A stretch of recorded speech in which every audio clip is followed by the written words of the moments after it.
I was privileged to hear a letter written by Abraham Lincoln. It was the end of the Civil War. The president was writing to a woman, a mother, who had lost all of her sons in the war.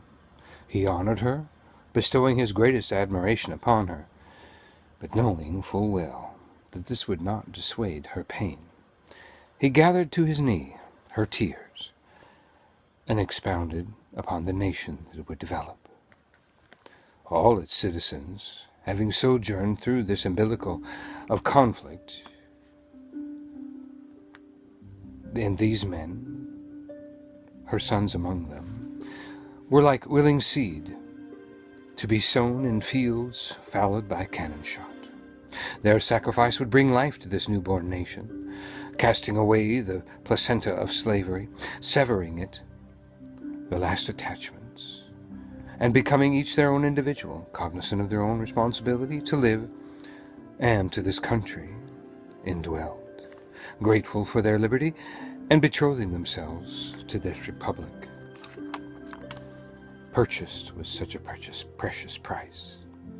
I wondered, God has feelings like we do. Has anyone ever written him a letter, consoling him, sharing his grief? He is a father, you know, who lost his son. So I wrote. Dear Heavenly Father, it is with great heaviness of heart that I write to you concerning the loss of your son, your one and only son. The ink restrained within my pen these many days, my eyes blurred and salted, until this moment paradigm which allows me to write. I dare not expect you to find relief from the pain which is much like a slow passing train, nor could I scarce separate the rails or arrest the weight of its locomotive. But perhaps a kindred bond with me, as I am as well a father, would be granted permission to console you, even though the void opened by the loss of a child is not mine to know. If I might be allowed, I would offer these humble words of my own broken heart concerning your son. Deep admiration is felt amongst all of my men, myself as well, for your son. His courage in battle, though only one man, swayed many to raise their eyes from the ground of defeat to the horizon of hope and go beyond the call of duty. His sincere dedication harnessed our splintered directions back to a single battalion, once again made effective in the battle against the bulwarks of the enemy's plan.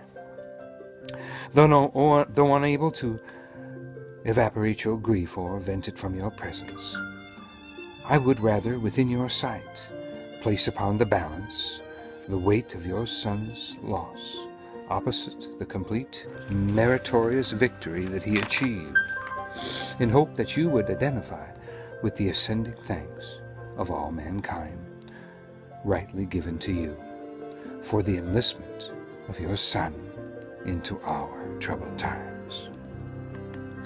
For his finale, in its overwhelming tide, has so greatly crushed the enemy's plan that no such death need ever occur again. And nothing near to your son's death shall ever occur again, excepting, of course, it be followed closely by our own, who believe.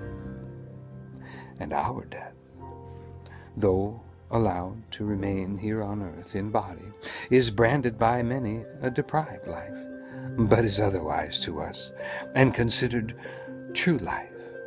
And in this truth we live, gladly and humbly, beseating ourselves in worship in the audience before your Son, who stands in theater, conducting his hands, wounded, over the orchestra, called your words, directing its power usward who believe and pray, that we would not die mortal men, but be raised sons of God, your only Son now residing within us.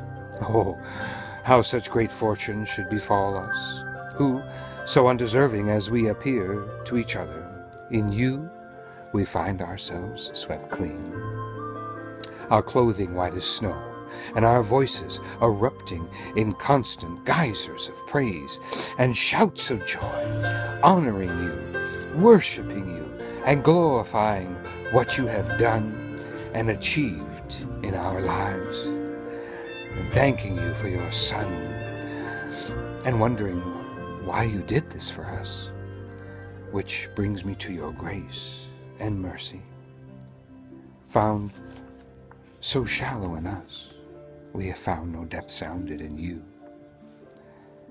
Having betrothed yourself to such a rebellious and fallible people, for you to have always existed in eternity past, with the moment of the cross ever before your eyes, is overwhelming to me. Why would you even allow the world that would germinate sin come to exist? I know not.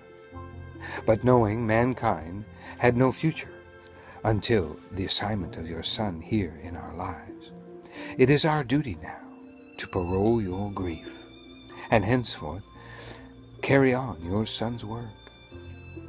We now surround his blank headstone with the sounds of joy and of laughter, with others and countless multitudes who exalt you in praise and thanksgiving, in honor of your sacrifice and for the gift of your Son.